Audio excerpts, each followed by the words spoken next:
मैं सूरज पांडे आप सभी लोगों का स्वागत करता हूं हमारे YouTube चैनल पर।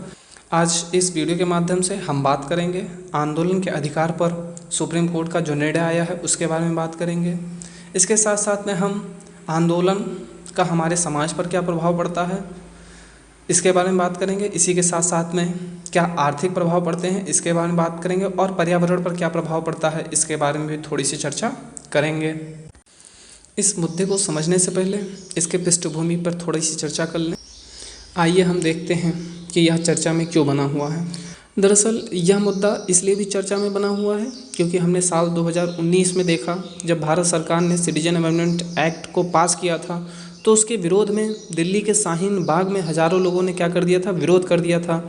और दिल्ली का जो सड़क संख्या 13A है जो मथुरा रोड से कालिंदी कुंज जाती है उस पर विरोध कर दिया था और रोड को पूरी तरीके से ब्लॉक कर दिया था। आपके स्क्रीन पर एक मानचित्र शो हो रहा होगा, उस पर लिखा होगा site of protest on road 13A इन शाहीन बाग और उस पर आपको लाल कलर से ब्लॉक वाला एरिया दिखाया जा रहा होगा। यह वही क्षेत्र है जहां पर लोगों ने विरोध करके क्या कर दिया था, रोड को पूरी तरीके से ब्लॉक कर दिया था और आवागमन को पूरी तरीके से बाधित कर दिया था।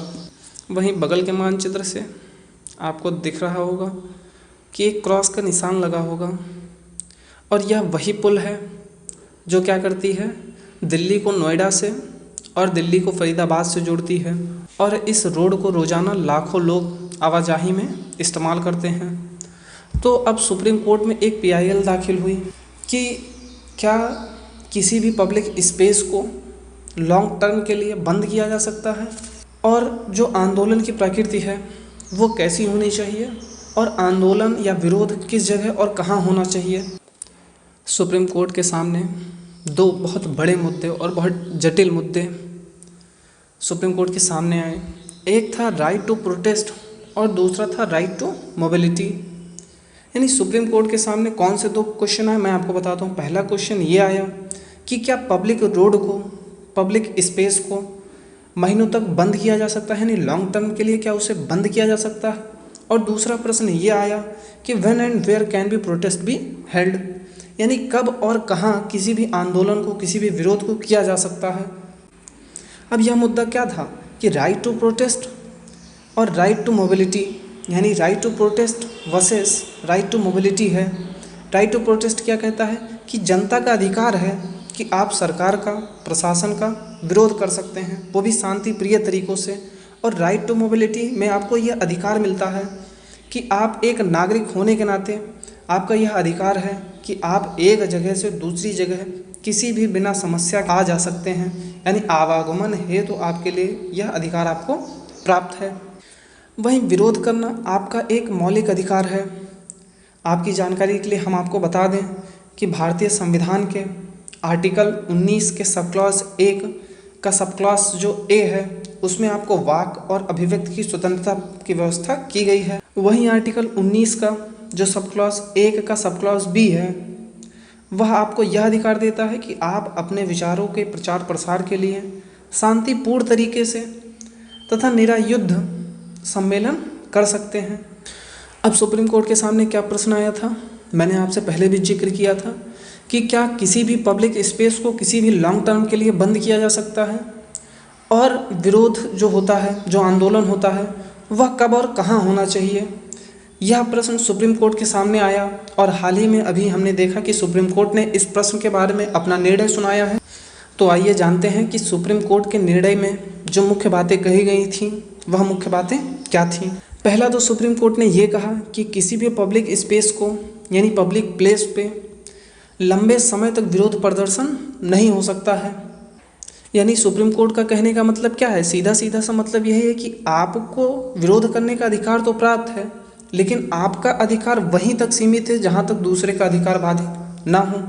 क्योंकि अगर भारतीय संविधान प्रावधान करती है कि राइट टू प्रोटेस्ट आपको देती है तो वहीं दूसरे नागरिकों को भी राइट टू मोबिलिटी का अधिकार प्रदान करती है।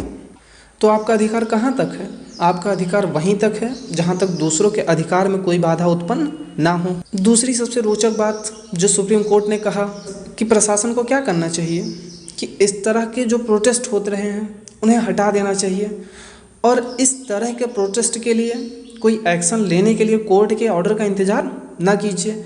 आप अपने स्तर पर अगर कोई पब्लिक स्पेस को ब्लॉक करके बैठा हुआ है तो आपका यह अधिकार है कि आप उसे हटाइए।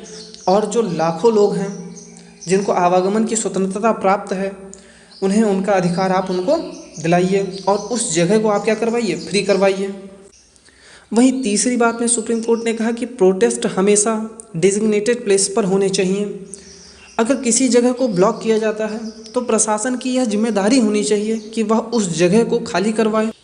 इसके साथ साथ में सुप्रीम कोर्ट ने यह भी स्पष्ट किया है कि हमने जो आपको यह अधिकार दिया हुआ है और जो अभी हमने हाल ही में एक निर्णय सुनाया है, तो इस निर्णय का यह मतलब बिल्कुल भी नहीं है कि किसी को भी विरोध करने के अधिकार से रोका जा रहा है। वहीं सुप्रीम कोर्ट ने और क्या कहा कि आपका जो राइट टू प्रोटेस्ट है, राइट टू डिसेंट है, यह क्या है कि डेमोक्रेसी में जनता का विरोध करने का एक अधिकार है, लेकिन आप पब्लिक स्पेस को ब्लॉक नहीं कर सकते हैं। शांतिपूर्ण तरीके से आप विरोध करिए, ये जनता का संवैधानिक अधिकार है और उसकी इज्जत करना प्रशासन का कार्य है।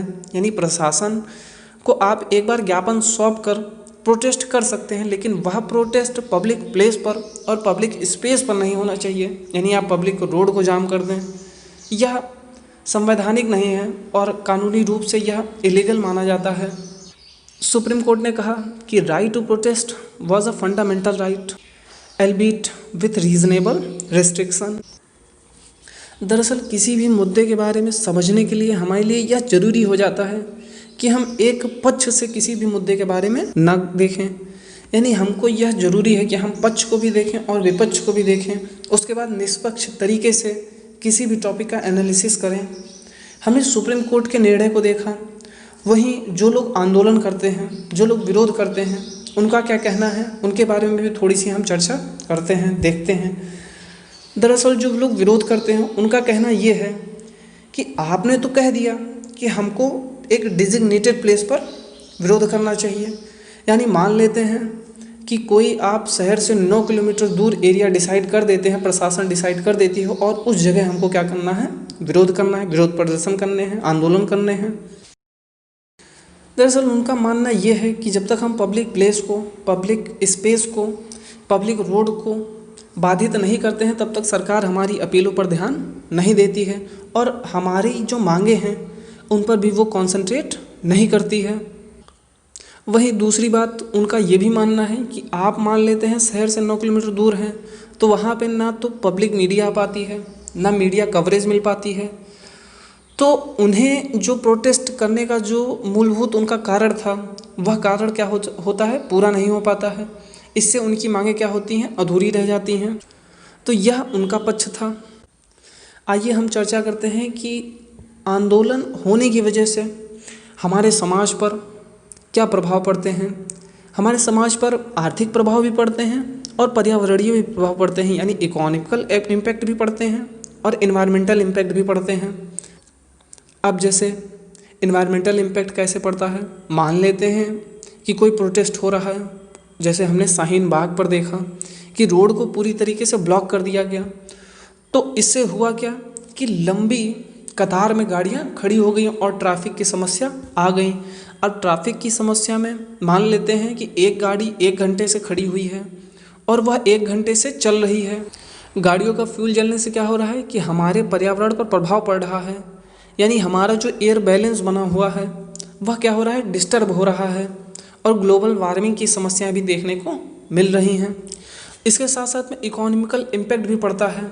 अगर आप बारीकी से इस टॉपिक का अध्ययन करेंगे तो आपको पता चल जाएगा कि आंदोलन होने की वजह से कैसे हमारा देश कई मामलों में आर्थिक पिछड़ेपन का शिकार हो जाता है। आज के इस वीडियो में इतना ही, बने रहिए हमारे साथ।